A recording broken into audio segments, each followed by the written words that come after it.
Mirë se erdhe në botën ku askush nuk është i pafajshëm. Sekrete shqiptare, vendi ku rrëfimet më të thella, më të ndaluara dhe më të pathëna të shqiptarëve marrin zë. Na bëni subscribe për histori të ndryshme.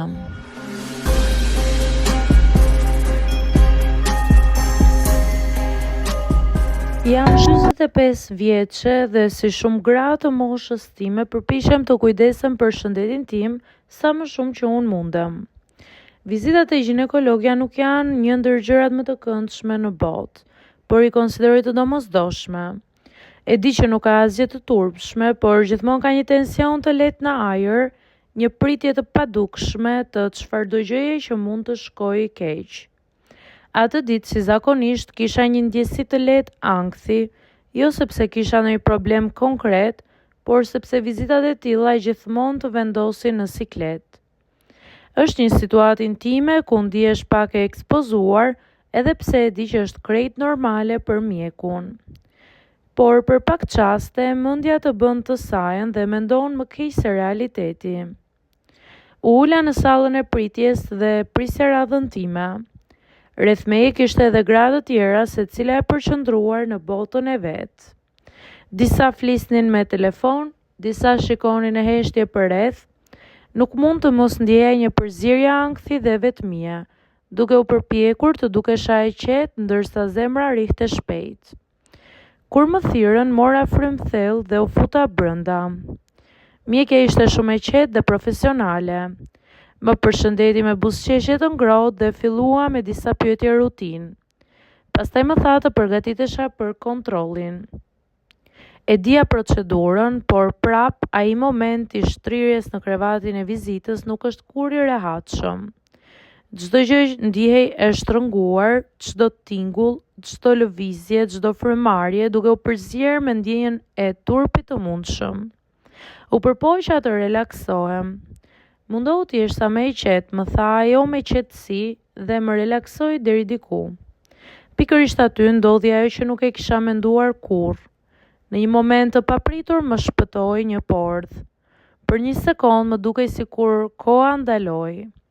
U ngriva, fytyra më nxe menjëherë dhe mendja ime u mbush me turp të menjëhershëm. Doja të zhdukesha nga aty. Në kokën time kaluan 1000 mendime brenda një çasti. Çfarë ndodhi, sa turp, si do ta përballoj këtë moment? Nuk guxoja as të flisja. Dola nga vedia ime duke ndjerë se ishte fundi i botës. Por ajo që ndodhi më pas më habiti dhe më mësoi diçka të madhe. Mjekja nuk reagoi fare në mënyrë negative. As nuk bëri ndonjë koment të sikletshëm. Thjesht me një qetësi të plotë më tha: "Mos u shqetëso, është krejt normale, ndodh shpesh." Ajo fjali më qetësoi. Në atë moment e kuptova që ajo që për mua ishte fundi i botës, për të ishte një situatë e zakonshme, një pjesë e natyrshme e trupit tim dhe jetës. Fillova të qesh lehtë edhe pse ende me siklet. "Më fal", i thash. Ajo buzëqeshi dhe më tha: "Nuk ka asgjë për të kërkuar falje." Kontrolli vazhdoi normalisht dhe dal nga dal u qetësova.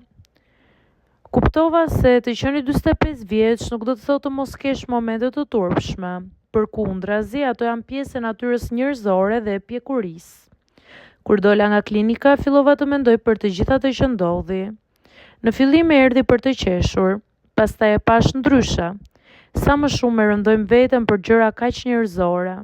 Sa shumë kemi frikë nga momentet e turpshme. Por në fund të ditës jemi njerëz. Trupi ynë nuk është perfekt. Dhe ndonjëherë na vën në situata që nuk i kontrollojmë dot. Në ditët në vijim më shpërthyen të qeshurat sa herë e kujtoja momentin. Kuptova dhe veten time më mirë, fillova ta pranoj më shumë. Mësova të mos jem e ashpër ndaj vetes për gjërat që nuk mund t'i kontrolloj. Ky incident më bëri të kuptoj edhe një gjë tjetër: dashuria për vete nuk ka të bëjë vetëm me pamjen apo shëndetin, por edhe me pranimin e natyrshmërisë së trupit. Çdo trup që ndodh është një mundësi për të qeshur, për të mësuar dhe për të kuptuar që nuk jemi vetëm ne që përjetojmë situata të tilla. Sot kur e kujtoj atë moment nuk më vjen më turp. Përkundrazi më vjen për të qeshur dhe e vlerësoj natyrshmërinë e mjekes. Ndonjëherë mënyra më e mirë për të kaluar një moment të sikletshëm është thjesht ta pranosh të qeshësh me veten. Duke bërë këtë, mësova se të qeshurit me vetveten është një nga dhuratat më të çmuara që mund t'i bëjmë vetes tonë.